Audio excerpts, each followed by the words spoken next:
Thinking about it. Hello, welcome, and sorry. This is the fourth or fifth edition live stream of the Maple Bitcoin channel. So welcome, fellas. Happy Friday. Questions in the chat. We got a comment there from Forrest, who's multitasking here. Ask any questions in the chat. We're actually going to dedicate a little bit more time to it today. So if you have any questions, put them in caps, throw them in the chat, and we'll address them closer to the end of the show. So where do we begin today, boys? Where should we start?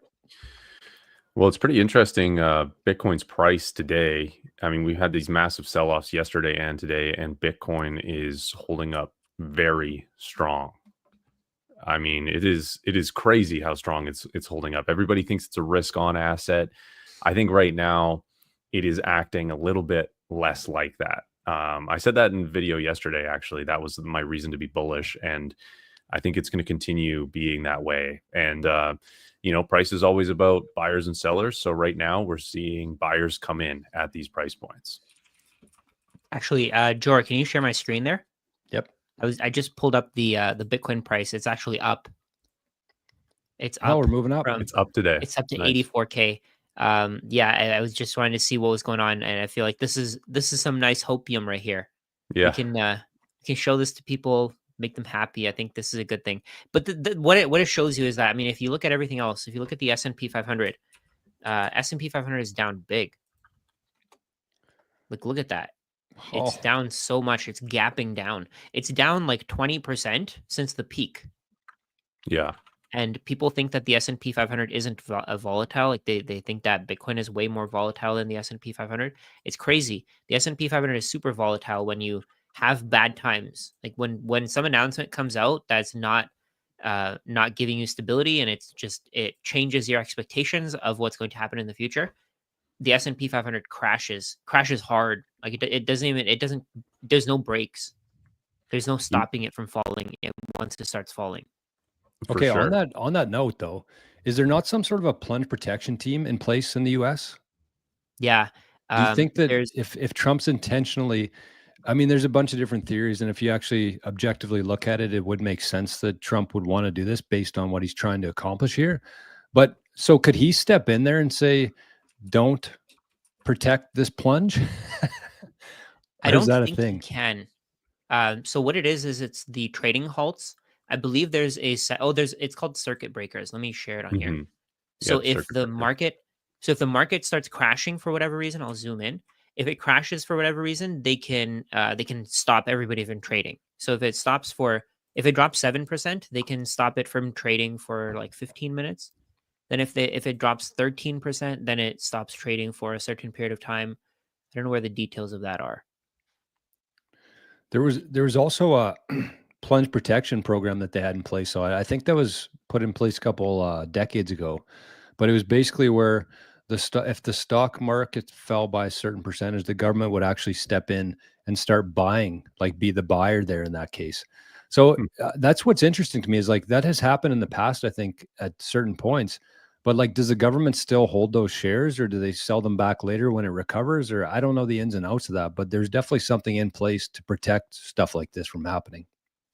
I think the Fed was doing that for the U.S. Treasuries, and they still have them.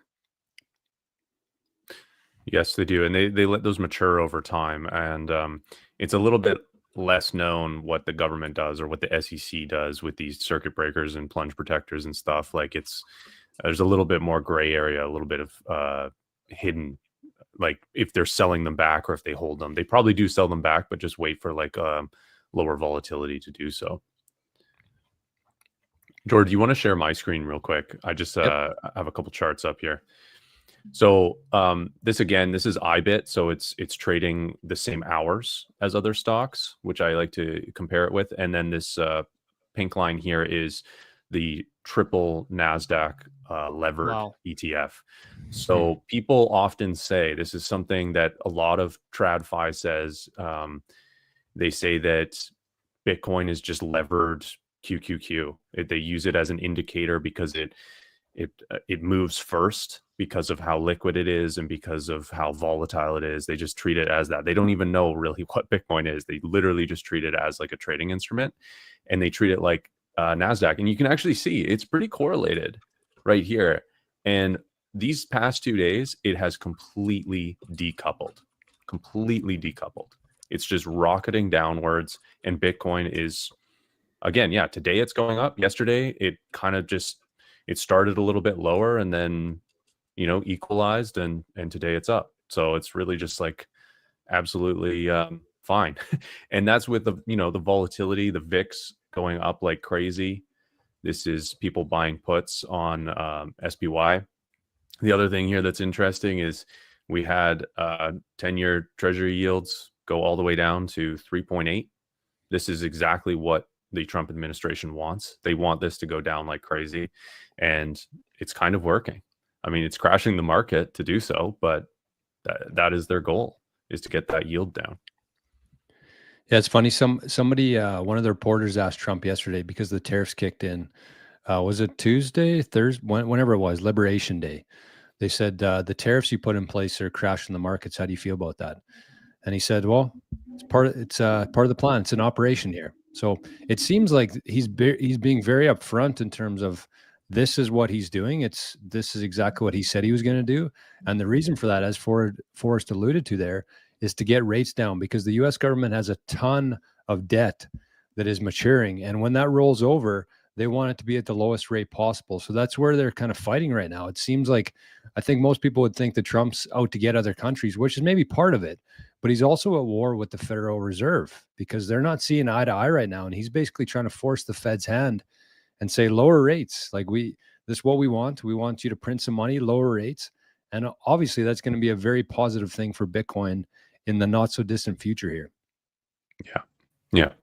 And I think that what I'm kind of seeing in the markets right now is a bit of like a recovery from how bad it is getting. Like, I look at Bitcoin as a leader. It's going to move first, the liquidity, the trading 24/7.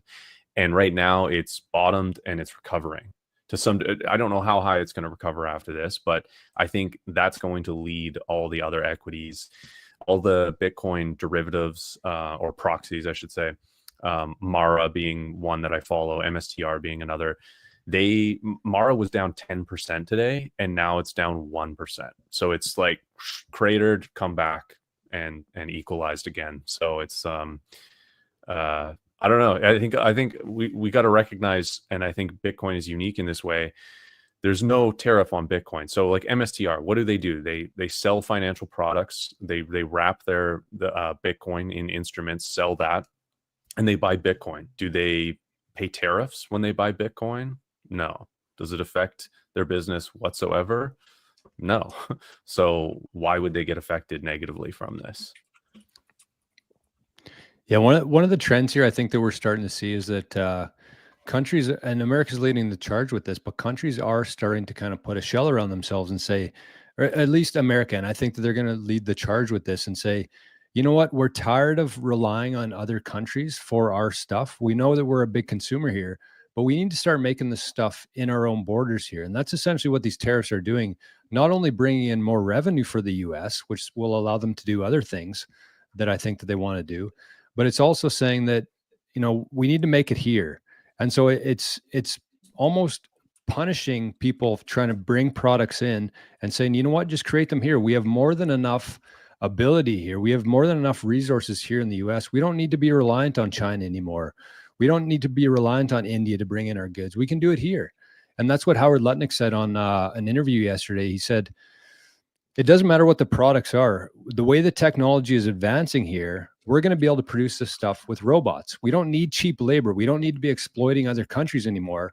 We're going to have the ability to make these things with robotics here. So they're kind of like seeing what's coming and just putting some of these steps in place for when that time comes. So I know there's a lot of pushback with this stuff, but when you think about the long term, and that's the last thing I'll say on this specific part, is that we've seen too many politicians in the past who are very focused on that term, right? And when they think that short term, it just pushes the can further down the road.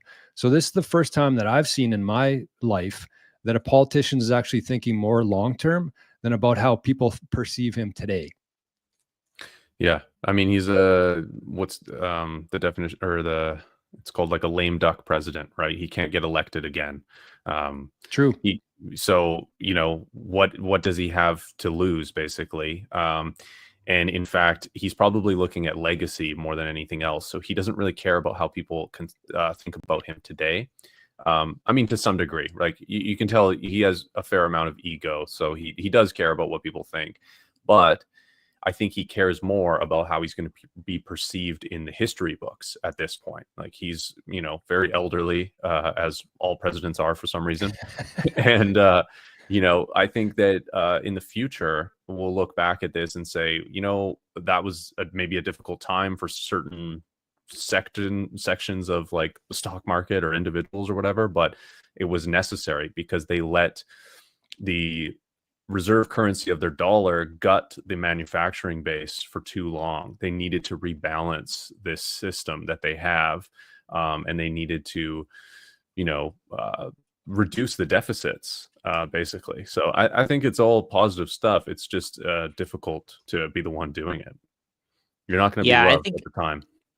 I think there are a lot of incentives though for the U.S. to want these tariffs, and most people don't quite get it. And I think Trump is playing chess while everybody else is playing checkers. So one thing that I was actually thinking about is that if the U.S. does have these massive trade deficits with other countries, they have more debt, more U.S. debt. They hold more U.S. debt. So Japan holds $1 trillion of U.S. debt. China holds like $800 billion of U.S. debt. The bigger the deficit, the more control they have over the U.S. interest rates, the U.S. dollar interest rate. Because what they can do is they can dump all their treasuries if they want to at some point. I'm not saying they're going to, but they could, right? So let's say I was looking at the numbers for the current trading partners with the U.S. and it seems like the biggest deficits come with, of course, the biggest imports, right? So China has the massive trade deficit right now. China owns one of the biggest numbers of U.S. treasuries. So if they start dumping, what does that do to U.S. debt? The U.S. government can no longer borrow. The U.S. basically just halts. Everything stops working. And I think this is, again, like I said, chess when everybody else is playing checkers. Everybody else is thinking about the current price, like you said, Forrest. The long term, he's thinking long term. He's thinking about what he's going to have left in the long term, while other people are thinking about what they could do in the short term and how they can make their power plays and they can make their moves in the short term to manipulate the market in their own way. Of course, he's obviously making it. This is making him look terrible because markets are dropping, people are losing their savings, and I don't think he really cares. But I don't know. This seems like a smart move. It might seem like it's stupid, but you have to kind of understand market dynamics to come to that conclusion that it seems like a pretty smart move. Yeah, I mean, again, they need buyers of debt, right? So, like, the only way that interest rate comes down, that interest rate of the 10-year that I showed you, is more buyers than sellers. It's a supply demand dynamic that guides interest rates. The Fed can reduce their overnight lending rate, which affects everything as well. All the rest, like, it has a knock-on effect of other debt instruments because it's the guaranteed rate they can get for lending to the Federal Reserve.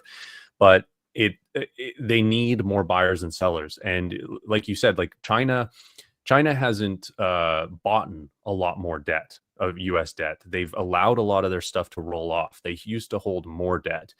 Japan has held traditionally a lot of U.S. Treasury.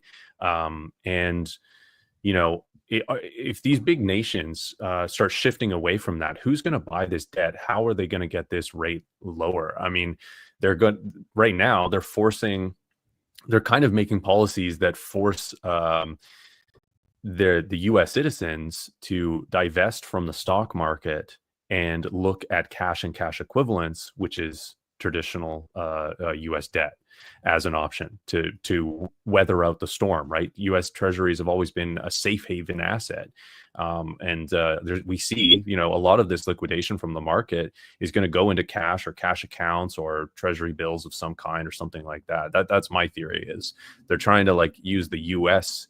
base as their new buyer of bonds.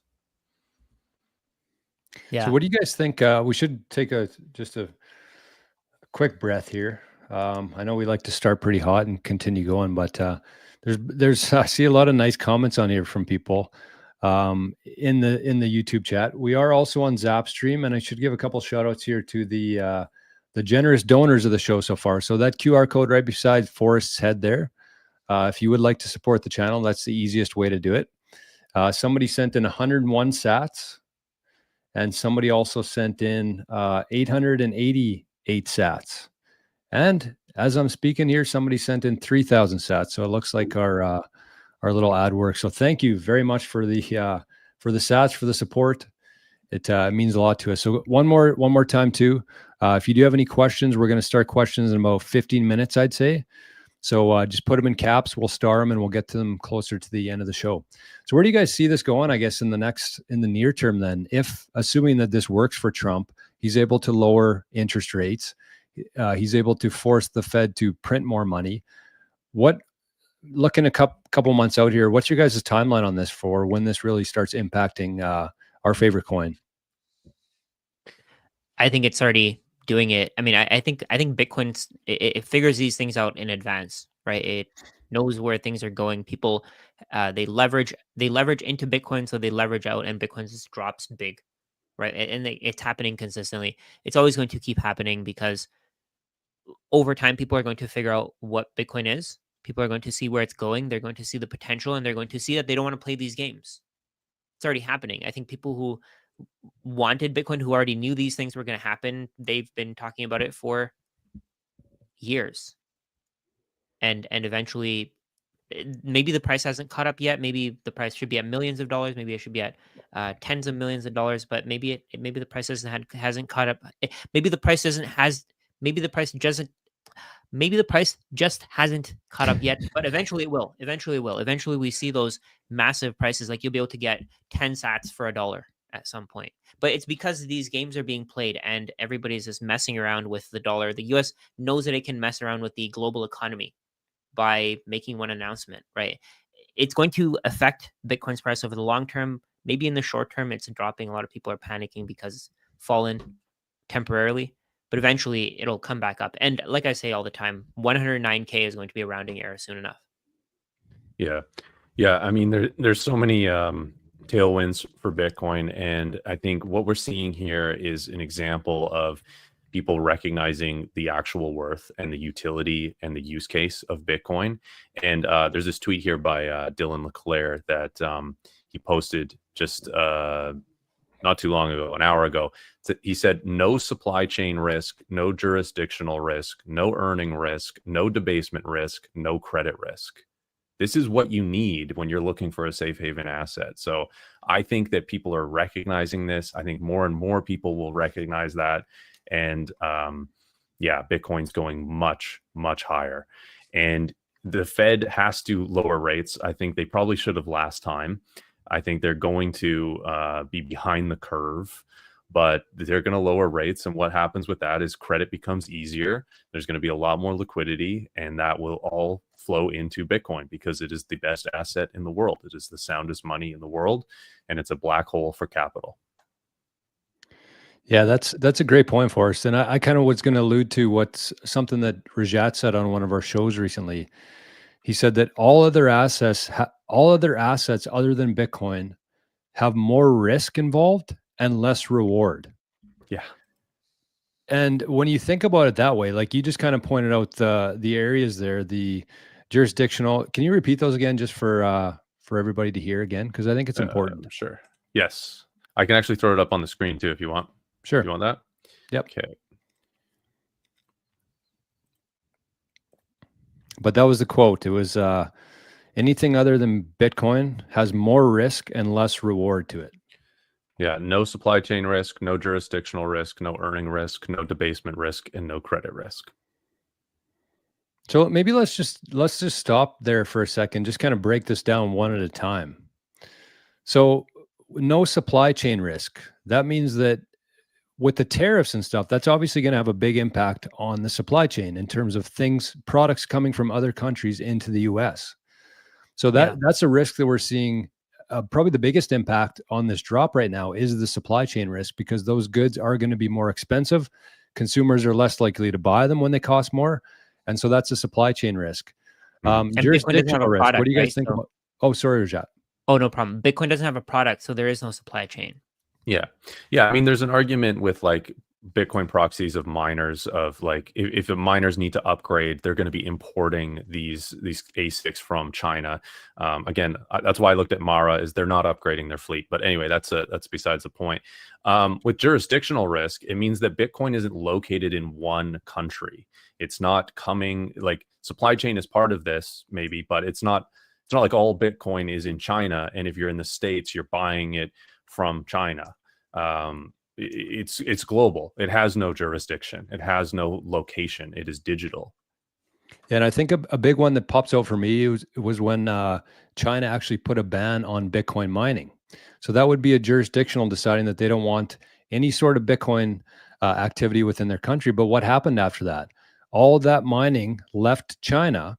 There was a big drop in the hash rate of Bitcoin. And then a couple months later, those miners just moved somewhere else on Earth. And the mining picked up again, and it's skyrocketed ever since then. Mm-hmm. Yeah. And no earnings risk. I mean, it's not a company, and these companies are affected. Again, I mean, tariffs is the big one here. Tariffs is underlying a lot of this. So if tariffs are going to affect the bottom line and the earning potential of a company, that company isn't as profitable and therefore should go down in value, its share price and market cap. But Bitcoin is not a company. It has no earnings. It is just money. And then there's no debasement risk. Nobody can create more. Nobody can print more and just throw it into the market. Impossible. You can do that with everything else. You can do that with dollars. You do that with real estate. A lot of people don't think you can do that with real estate, but you can debase other people's real estate by creating more and adding it to the economy. If somebody, let's say, for example, you own a house in a really great area and some massive corporation buys the land next to you and they build a condo, your land has been debased. Yeah. Your It can Go ahead. it can happen even quicker than that. It doesn't even because it takes time to build something. But Yeah. if a regulation changes, a local regulation of development of, okay, now we can subdivide these properties. Yeah. Boom, that just happens overnight. That's like really basic. It can happen with real estate. Yeah. I think the other one too there would be gold. A good example of that is gold. Debasing, they just find more. As technology improves, if the price went up, they would just go and find more gold. That's what's going to happen. And that's what made me think of the earnings risk as well, is that we're moving into a very high-tech world now where the prices of everything are going to fall in real terms, in Bitcoin terms, maybe not in fiat terms, but they're going to fall. And that's going to have a big impact on some of these earnings. And just the overall global competition that Bitcoin creates, where somebody in their basement can now create products and sell them to anyone on the earth because they don't need a bank account anymore. Somebody can just send them Bitcoin. Yeah. That changes everything. That changes the entire economy. Like if you think about it, you can produce anything anywhere in the world and you can sell it if you have the raw materials. So instead of having to import all those raw materials from, let's say all these countries in Africa, they have these precious metals and they import them or they export them into the US. Maybe they'll be able to produce their own companies because now they can accept Bitcoin and they can start shipping those products into the other country. They can start shipping end user goods, like finished goods, to the product to their customers, rather than having to ship the raw materials and making a much smaller profit. Basically, what they're doing right now is they're sending, let's say, lithium or whatever the precious metals are, whatever the chemicals are that the U.S. needs to, let's say, build Teslas. They're having to take those raw materials into the U.S. and they're not able to take advantage of the skills that are required to make the end product. So that's where most of the profit is made. Yeah. You know what's crazy is like with globalization, it's like how is the US supposed to compete against nations that basically have slave labor or next to slave labor, subsistence wages. Like we shouldn't have to try to compete with that. Like that's not fair. Like and it's not fair to those people. It's not fair to anybody involved. And they do that with debasing their currency. And the only way like tariffs kind of make sense with that, because it's like this shouldn't be that cheap. It shouldn't make sense Exactly. to ship a raw material. We do this in Canada. We're a resource rich extraction economy in a lot of ways. We ship raw logs, bitumen. We don't even refine our own oil. We ship our oil to the US. They refine it. They send that oil back to us. If there's tariffs on that, that's going to get hit like what, twice or something with these tariffs. Like, we shouldn't do that. We should be refining our own oil. We should be milling our own lumber and refining everything here. Like, it's crazy that it makes sense to ship things around the world for cheap, to get access to cheap labor that is artificially kept cheap because of laws and of those nations. 100%. The last thing I would add to that is that when you think about it like that, because there's slave labor essentially available in these other countries, that's basically how they've managed to keep prices down for this long. Right. And I think that that's a secret that not a whole lot of people talk about, is that yes, inflation's been going up 10, 12, 15%. But imagine if that labor was actually paid its true value, instead of, because when you get a shirt from overseas, from Thailand, let's say, the cost of that input is very, very extremely low, laughable. And that's how they're able to keep the prices down, because they basically export their inflation by bringing in this very cheap labor, and that's what kind of keeps the cost of these items down, is by exploiting that slave and cheap labor in other countries. So not only is it good for America in terms of making more in the US, but just imagine in the future how much these countries are going to change in the future when these people can actually get paid what they deserve to be paid, and they can get paid in a currency like Bitcoin now. It's a pretty big deal. It's a huge deal. Yeah. What do you guys think about this last point? No credit risk. So that's like, I'm assuming to do with, if you hold bonds, you have credit risk, or real estate. I would assume it's like counterparty risk. Yeah. Right. So you don't rely on somebody else to finish that transaction for you. So you can just hold on to it yourself. Like, let's say you have the US dollar. The US dollar it's pieces of paper. You're relying on somebody else to assign value to that US dollar in order to give you things that you can buy with those US dollars. So let's say you go to a grocery store. If the grocery store doesn't accept US dollars, then there's counterparty risk there. There's credit risk. Essentially, the money that you have is worthless. And now you have to find ways to pay them with something else. So the credit risk with the US dollar is, of course, the trust in the US government, the trust in the Federal Reserve. If the US government starts borrowing tons of money, if the Federal Reserve starts printing tons of money, then fewer and fewer people are going to be willing to accept US dollars. And that's where your counterparty risk comes in. Yeah. Yeah. Good point. A couple things, actually. Bitcoin doesn't have a tariff. That's kind of how this conversation began, from Michael Saylor.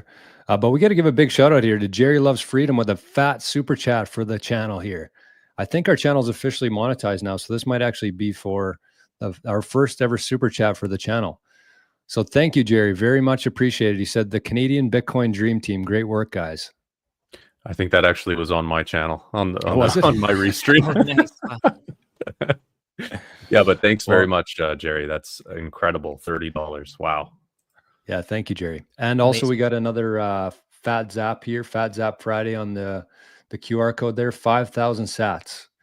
So you can, if you want to, you can leave a little message with that too. Depending on what Lightning wallet you're sending that from, you can send a message. We'll read it on the show. And that's the best way to get your comment read, is to send a super chat or to send a little zap with a comment there. Yeah, absolutely. So should we start with, we're already half an hour into this. Time really flies here when you're having fun. Yeah. So maybe let's start with a couple questions. In the meantime, if there's any more comments and things that people have in the chat, we can address those. But let's get started with a couple right off the hop here. This is from Higher Art 69er. Nice. What would you guys do if you only had $1 million to live off of? Only had $1 million to live off of? I mean, you get $1 million cash. Somebody sent you $1 million. They told you could never work again. You can't earn any more income. What do you do with that milli? Can I answer this one? I feel like I have I think I have the perfect scenario with this, the perfect spreadsheet actually to answer this question. Give me a second. Actually, move on to another one. I'm just going to open up the spreadsheet. Okay. Okay. Well, maybe me and Forrest can just kick off the yeah. conversation. Then you can round it out with the spreadsheet there. What would you do, Forrest? I guess, are we not allowed to work at all? Because what I would want to do was buy a bunch of assets and sell covered calls on them. But maybe that's considered working. I Because don't think so. I believe that's a good income strategy. You can also buy ETFs that do it for you, so you're basically hiring that out at the expense ratio, like Misty or Bitsy is another one here in Canada. I would just hold those. You really don't need a lot of them because there's so much volatility, and the premium generated is because of the volatility. So I would just use that as my income. And from $1 million of those investments, you'd be laughing.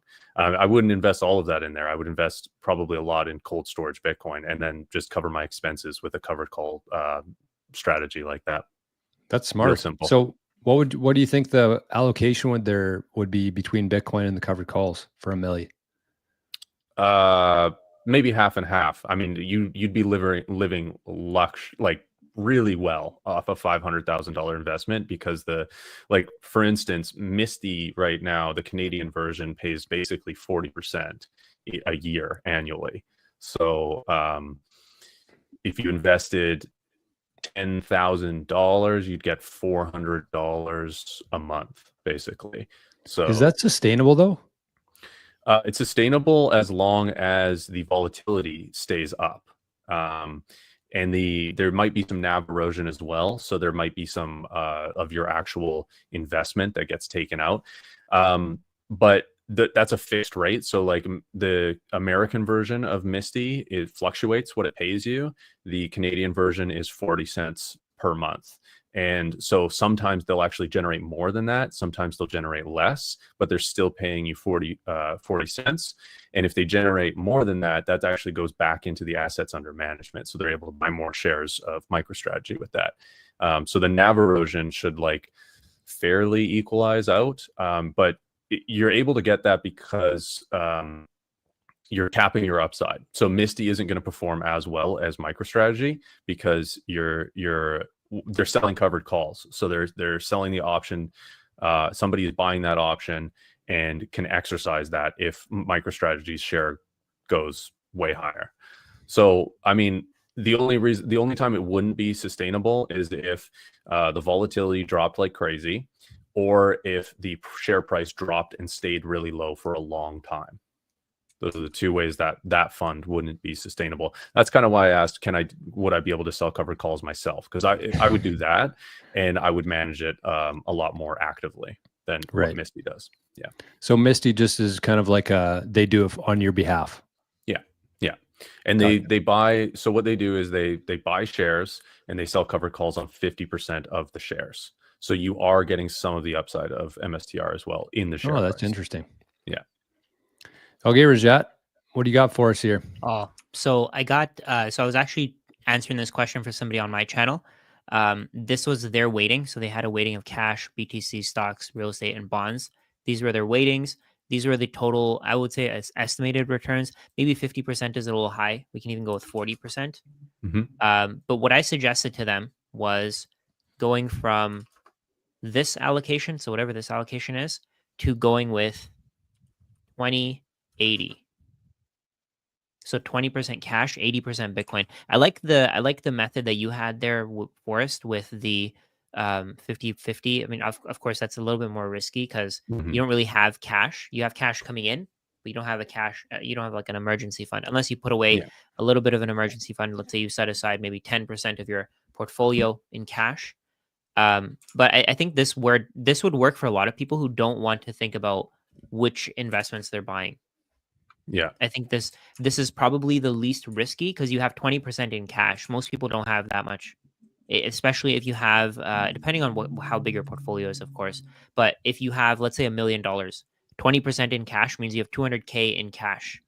So it's up to you if you want less, but that 200K will probably carry you through a bear market if you need it.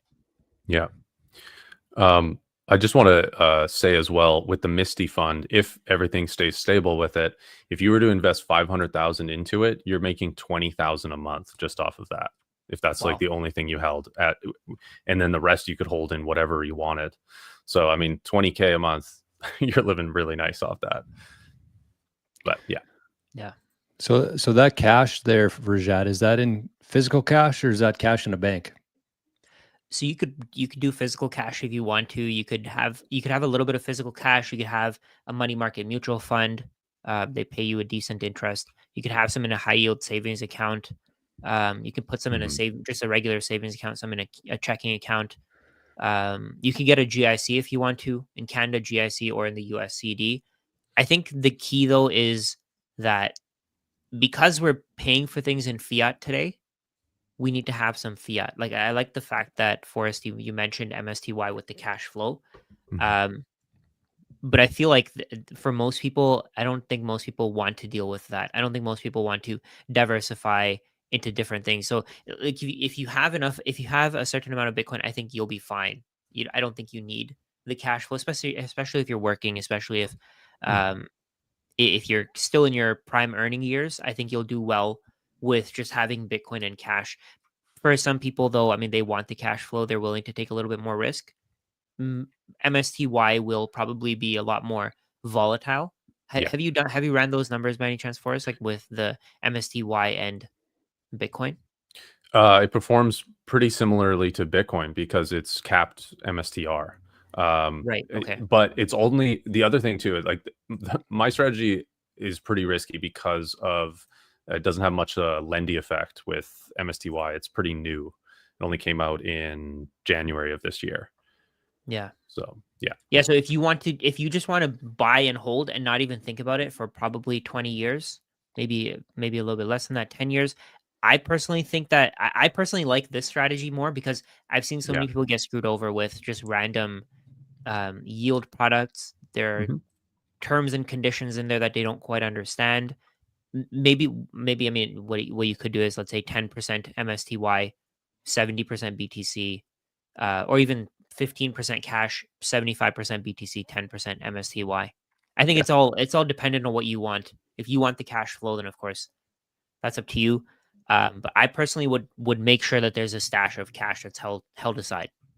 Yeah, no, that's great. And I mean, even with this strategy you have here, if your Bitcoin holdings, if you spend less than 40% of it, like if you shave off your Bitcoin and live off of it, if you spend less than 40% a year, you're actually getting more purchasing power still every single year, even though you're selling your Bitcoin. So that could go on forever.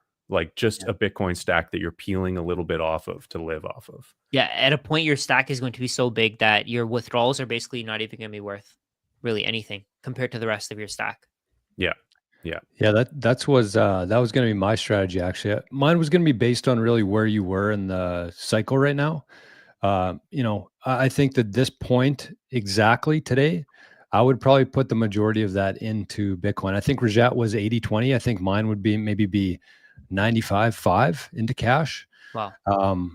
Just because we're not going to go any lower than this. If we do, it's going to be like $5,000 lower. And I think that the upside from here is tremendous over these next couple of years. And I would have zero issue with spending some of that Bitcoin. I think that that's what Bitcoin is actually designed to be. You're supposed to spend some Bitcoin. So I'd go 95% Bitcoin, 5% cash, just for fun. But, if you ask me maybe in this time last year or this time in 2023, it would have looked a lot different. That's why I'm saying it really depends where we are in the cycle. It depends where the fear and greed is, the thermometer there. And, but I'd still put the majority in Bitcoin. I think that is the asset that everybody's going to want, and you can never have too much Bitcoin. Yeah. One other quick thing about my strategy is there's a max cap here in Canada for TFSA contributions, but you can withdraw dividends, right? And the Misty pays out in dividends. Right. So if you had all of your all of your money in there, that would be all tax-free income that you'd be living off of, which would be another huge advantage. The cool thing is when you withdraw, you can actually put that money back in later, and then you can, if you want to, if you have cash again, you can put it back in, and then you can buy back your MSTY. Yeah, it resets every year, the contribution amount. And you can set up a drip if you want to, the dividend reinvestment. That's pretty cool. Yeah. Okay, we got a couple more zaps here. We got 1,000 sats. And somebody said at this point, maybe we got rid of most of the weak hands from Bitcoin. I think think that's that's true. pretty fair to say. Yeah. It seems like the foundation's been built here. And we got 5,000 sats from, it looks like I saw a comment here, Cleaner Machine. 5,000. Oh, Cheers, boys. So thank you. nice. That is awesome. And we got a super chat here. So we should probably get to the super chat first here. So Atomic Stag, $31 super chat. How do you personally balance investing as much as possible into Bitcoin with just living your life? Like deciding whether to buy your first place to live versus continuing to rent so you can keep stacking. I have a problem with this because I over allocate all the time to Bitcoin. I'm always struggling to pay my bills. It's always coming down to the wire every month because I'm trying to stack as much Bitcoin right now as possible. But yeah, I mean, I've owned a house before. It was a liberating feeling, a feeling of freedom for the first year of it. And then it became a lot of responsibility of maintaining that home. But you know, there's a certain sense of freedom you have from owning your home. So these things might not be one to one, right? You're comparing something, two different assets that are much different. Bitcoin has utility; it's a different type of utility, but a house has a lot of utility as well.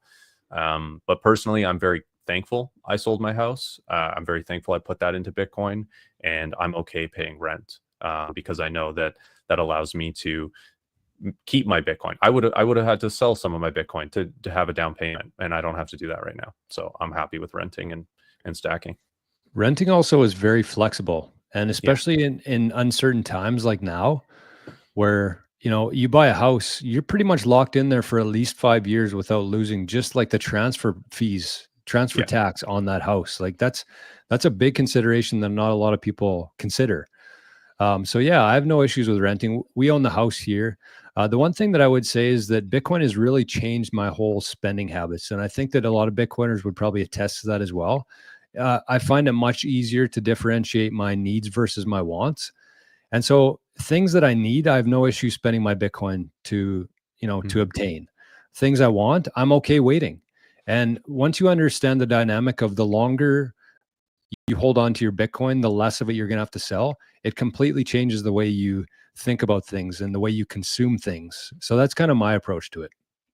Yeah. I do like the fact that when you buy a house, you have that consistent payment. So if you get a mortgage, you have to, no matter what happens, in the US at least, you have that consistent payment. In Canada, it's a little different because you reset your mortgage every 5 years. In the US, there are so many factors that you have to consider in this, right? Let's say in the US, if you can get a mortgage at 2%, you're going to be making a lot. Your payments are going to be a lot smaller than the rent that you would have to pay. Yes, Right. So that's your true. rent may Very be true. like $4,000 at a point, but your payment might be 2,000. And it seems like interest rates are coming down. So maybe when you renew in Canada, you'll have a low interest rate and you'll be able to pay a low amount. But the amount that you're paying is going to stay relatively consistent and it's expected. You don't know what your rental price is going to go up by. You don't know if somebody's going to kick you out when your term is done and you have to find another place. And then the new place is going to be 3,000, 5,000, $10,000 more a year, and maybe you can't afford it. Maybe you don't get that raise. So those are things that you have to consider. I also think that it's important to have a stack of Bitcoin. I think stacking Bitcoin is key. If I had started with not, so I bought a house before I knew about Bitcoin. So if I had known about Bitcoin, and if I had started stacking Bitcoin instead of buying the house, I'd have a lot more Bitcoin, but I wouldn't have the stability that I have today. I probably wouldn't be able to start the business that I have. I wouldn't be able to do this all day, really, with the social media stuff. It depends on what you want. If you want stability, I think buying a house is key. If you want the returns, now keep in mind that your portfolio could drop 70, 80%, and you may have taken this risk to buy the Bitcoin over the house. And if it drops 60, 70, 80%, if you sell your Bitcoin, you're kind of screwed. So you lost out on both. So you have to understand how Bitcoin works. If you're going to buy Bitcoin instead of buying the house, and you don't understand how Bitcoin works, you're going to make a fool of yourself. You're going to sell your Bitcoin low, and then you're not going to be able to afford either. So make the right decision based on who you are as a person. Make the right decision based on what you have as assets. I think if you're a millennial, it would probably be a better decision to buy Bitcoin at this point, especially if you're single. If you're single, it's even better to buy Bitcoin instead of buying the house, because that way your Bitcoin is going to increase in value until you get into a relationship or you start a family. You're not going to have this opportunity to stack Bitcoin the way that you are now if you're single, as you would if you had a family. So those are things to consider, I'd say. I have a couple more points here too. Bitcoin, you can buy any amount of it. When you buy a house, you're going to get priced out of the market. There's only going to be certain things you can afford. The down payment's going to be quite a lot. You can buy any amount of Bitcoin, $500, $100, whatever, right? So you can get into Bitcoin a lot easier than you can get into owning a home. The other thing, though, an advantage to being a homeowner is right now the financial system really recognizes that as an asset and as collateral, and it allows you access to cheap debt. And you could refinance your home after a while of paying into it to maybe take an opportunity to buy some Bitcoin from doing that at an opportune time. That might work in the future for you fairly well. So that is an option that you have with a home, and loans and lending and borrowing off of your Bitcoin and all that. It's just not there yet, in my opinion. Yeah, there's a comment from Daniel here talking about the People's Reserve. I think that's very interesting, how that whole thing's going to play out in terms of refinancing your house, using the proceeds from the refinance to buy Bitcoin, and then you have the house and you have Bitcoin, and if you happen to miss a payment, they just sell some Bitcoin instantly. That I think that's where we're heading to. I just don't see any way around that, because it just makes so much sense. The last kind of point that I would add to this super chat here is that we have to keep in mind that Bitcoin is just a means to an end. It's you don't want to own Bitcoin. You're holding Bitcoin just to store your time and energy without it melting away. So if you have things in your life, like there's certain things that I'm okay with, that I've decided that I'm okay with spending my Bitcoin on. One is my health. So that could be, a gym or more weights for the gym, better food I'm okay with spending, experiences like taking a trip with my family or going to Vegas in May. These are the things that I'm okay spending my Bitcoin on. I'm not going to go buy a new PlayStation 5 and spend some of my Bitcoin. That's not, and that might be for somebody, but that's not for me. So I think you kind of have to look at what's most important to you, what you need, and then just kind of spend as needed. The end goal here is not to, not to be the next Michael Saylor. It's to just store your time and energy and then use it when you see fit. And you'll probably get a much better deal in the future as well on that. So that's kind of how I would summarize mine.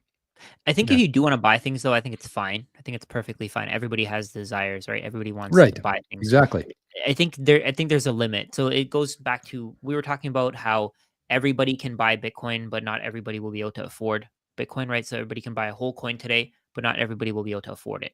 Same thing with Bitcoin. You can buy anything you want with your Bitcoin, but you can't buy everything. So you have to make sure that you look at the sunk cost. You have to look at the opportunity cost. If you buy this, what are you going to miss out on? The way that I see it is, if I were to spend my Bitcoin on something, it's going to be, I'm basically losing 10x whatever I'm spending, because I think Bitcoin is going to go to $1 million in the short term. In the medium term, maybe $10 million. In the short term, maybe $1 million. Long term, 10 million to 100 million. It'll keep rising. Right? So those are the things that you need to look at the trade-offs on. But the thing is that if you say that nothing is worth it, then what's your life about? Right? You're supposed to use your Bitcoin to buy utility. You don't know how long you'll be on the earth. You don't know how long you'll survive. You could die next month for all you know. You could find out that you have cancer, and now you can't live the life that you want to 20, 30 years from now. So you have to think about that. You have to make sure that you're not giving up on everything that you enjoy. Try to figure out what the balance is. That's the key. If you want to start a family, you might need to get a house. So you can't keep renting. You can't keep moving from place to place. You can't downgrade to the cheapest house if you have a family. So you have to think about those things. You have to think about security. You have to think about your own stability. You have to think about your own needs and wants. You have to think about, I think one of the keys here is the that pyramid. What's it called? Maslow's hierarchy. Yep. So look at that and make sure that you're fulfilling your needs, and then start thinking about your wants a little bit more. I think at a point it's important that you enjoy your money. You've been stacking. The point of life isn't to just keep delaying gratification. I think Bitcoiners just get way too good at that. They keep delaying gratification and then they never enjoy themselves. Yeah, you're right. I think there's a balance to be had there, and I know I've tried to figure that out myself too. And I'm starting a family, so I moved from my rent doubled because we needed to move somewhere that was better for having a family, and that means less stacking. But it's something worth it to me. So yeah. No, that's great. I think that was great advice, fellas. For hopefully that makes sense to everybody out there. A couple shout outs here. There's lots of just so many. I don't know what it is, but I've been a part of a lot of live streams before, and it seems like there's more love in this one than anything else. So, just wanted to say thanks everybody for the nice comments. We very much appreciate the support.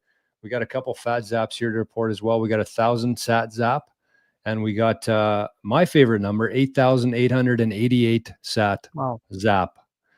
Says happy Fat Zap Friday with a PH for fat, and from Matt. So thank you, Matt. Appreciate that, buddy. I noticed that there's no F-bomb zaps. Yeah, not yet. F-bomb zaps. Oh, what was the minimum for that? I can't remember. 10. 10,000? Yeah, 10. Ooh. If you want to leave a comment with an F-bomb and get it read on the air, it's got to be at least 10K of a zap. And it depends on what our limits are. If you want us to drop an F-bomb, we have our own rate. So and that 10K is never going down, right? It's just going to get more and more expensive to drop F-bombs on here. That's the one thing that increases in price in terms of Bitcoin forever. Yeah. Oh, there's a lot of good comments here, boys. What do you guys think about this? Because I think that this is something that a lot of people are going to start thinking about in the near future here. Is would you encourage a youth group to focus on a Bitcoin standard? And this could be a youth group. This could be any sort of community group, like a sports team, like anything. Like, what are you guys' thoughts on that? I mean, definitely. Yeah. I mean, I don't have experience like helping a youth group or anything, but I run a local Bitcoin meetup, and it's all about, focusing on how to get more Bitcoin integrated into your life. Like we're trying to onboard merchants. We're trying to figure out how to pay bills with Bitcoin. I mean, people come with all sorts of different questions and different reasons for wanting to learn about Bitcoin. But I think, of course, if you focus on youth, it's that same concept, but put into younger folks who are going to grow up and be more successful because they've adopted Bitcoin earlier and earlier. I think it's really important. And it's, I don't know about you guys, but I didn't really learn that much about money growing up. It was just a thing that existed, and, you got to pay taxes, and didn't really know that much about the economy until I got interested in Bitcoin. So I think if Bitcoin was brought to me at a younger age, it would have sparked a lot of interest that I have now. And it would have, I'd be that much further ahead in my education around that stuff. So of course, I think that's a great idea. Yeah. Youth group. I think just getting it into people's minds that the money that we have today is fake is the key. And then just based on what you were saying there, Forrest, it just sparks your interest in learning more. It makes you think more about where this thing could potentially go. If you get a head start and you start learning about it at, let's say, 10 versus 30, you're probably going to be much further ahead at 30 than somebody who learns at 30, right? If you start learning about it at 10, you have that 20 years of time to just get experience, to figure out different ways that it could apply to your life. It's like with Jack Mallers. I think he started learning about money very young because his dad was an economist or something like that. I don't remember what the exact details are, but he started learning about it really young, and he started a business, one of the biggest businesses in Bitcoin with Strike. So if you can start early, I don't think there's any disadvantage to that, to be honest. Yeah. Yeah, I think my thoughts on this, when you're thinking about like a youth group, you need funding for that youth group to continue. And I think that is going to be one of the bigger trends within these different groups and projects and community. things like that's how my channel started, the 88s project. I got this crazy idea that we're going to get 88 people. We're going to buy Bitcoin. We're going to sit on that Bitcoin for 10 years. And at the end of that 10 years, we're going to try to buy a golf course, which sounded crazy. We bought it about $17,000 Bitcoin. So we're about 5X since we did that. So everybody's, we're on track to do it, which is crazy. But I really just wanted to change people's perspective from thinking about Bitcoin as a very short-term, get-rich-quick kind of scheme to, the longer you hold on to this, the more purchasing power you're going to have with that. So I think that is going to become a big trend, because when you think about it, let's say we each put in $500 into this thing. This is a little bit different in terms of the numbers, but you take 100 people, you put $500 each in, you get 50K, you put that into a bank account. Not only is it not going to grow, but that 50,000 is going to be, it's going to buy you significantly less in 10 years from now. That's fiat. That's the world that we came from. Whereas with Bitcoin, you take that 50K, you put it into Bitcoin, the world's your oyster. Who knows what that could turn into in 10 years from now? And so I think that if people take that approach to anything, whether it's a church group, a youth group, anything, if you can start stacking Bitcoin now, you're basically going to be able to write your ticket. You're going to have a lot of sustainability, long-term longevity in the world. And you don't have to keep up with inflation. You don't have to worry about that. Just get some Bitcoin, store it properly, and put a little time capsule on it and open that up and see what that's worth. I think that that's the future of funding these sort of projects. And so that's kind of my take on it. Boys, I forgot about one thing here. I just opened up our email here. So let me bring this up. Our hoodies. Mm-hmm. Oh, I our completely freaking forgot about hoodies. that. Wow. So we got some Maple Bitcoin hoodies. I've worn it a couple times on my channel and on the show here. I'll bring up a picture of it just so everybody can see a visual. We're doing a limited run of these things of 21 hoodies. So here's the hoodie itself. We've already sold 14 of them. So there's only 7 of these babies left. Let me bring it up here just so everybody can see. Yeah, pretty impressive. We were waiting to today to make the official announcement. And we sold, we just kind of put out a teaser post on the YouTube channel. And we sold 14 of these already. So we have 7 of them left. And we have a spreadsheet of everybody who's sent in an email so far. So there's 14 people. We got 7 left. And they are going to be in order of the emails received. So if you would like to get one of these Maple Bitcoin hoodies, they're beauties. It's a navy hoodie with our logo on it. The cost is 85,000 sats. 90 to America, because we got to pay a little bit more for shipping.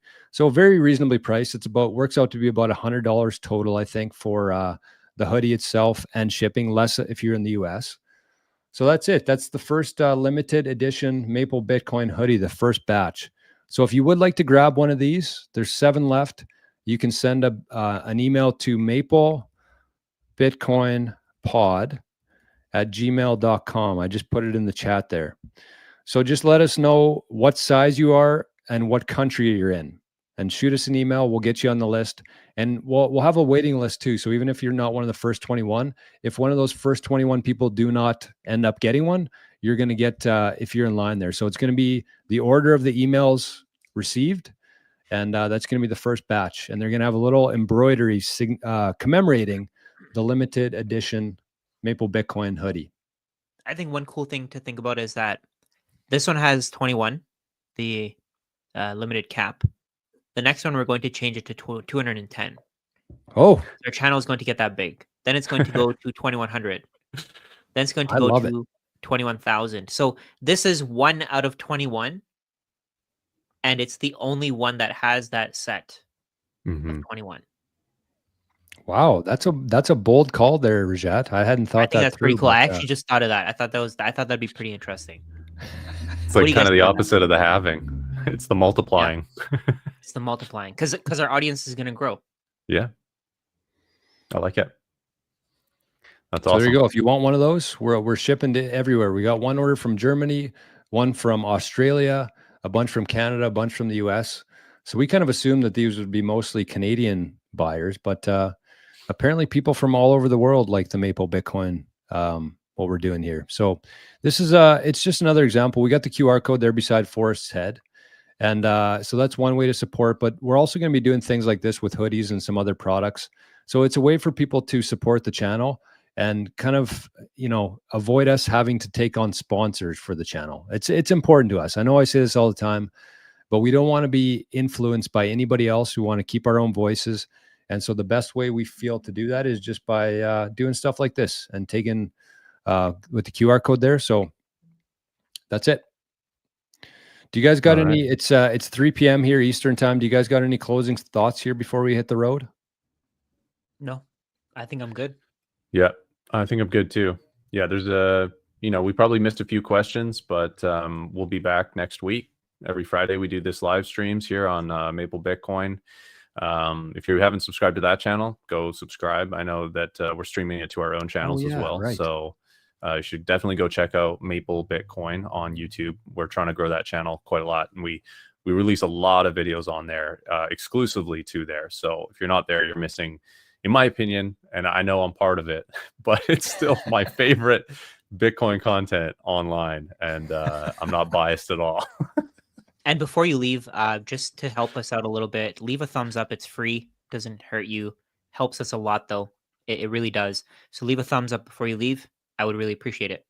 Yeah, awesome. Yes.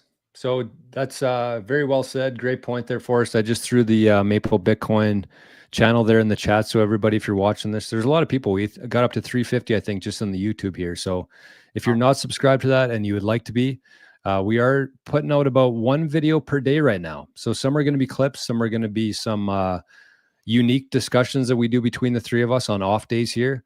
And I think everybody's going to really enjoy the one that we put on Sunday.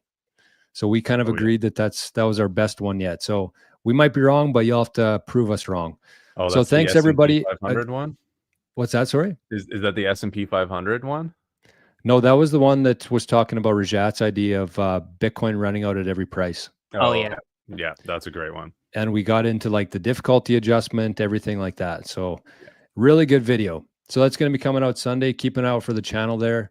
And just once again, I just want to say a big shout out to everybody who not only sent in sats, but just for the awesome comments in here. It's it makes it a lot easier when there's love being spread around. So thanks everybody. Have yourselves an amazing weekend, and we'll see you right back here next Friday at 2 p.m. Eastern time.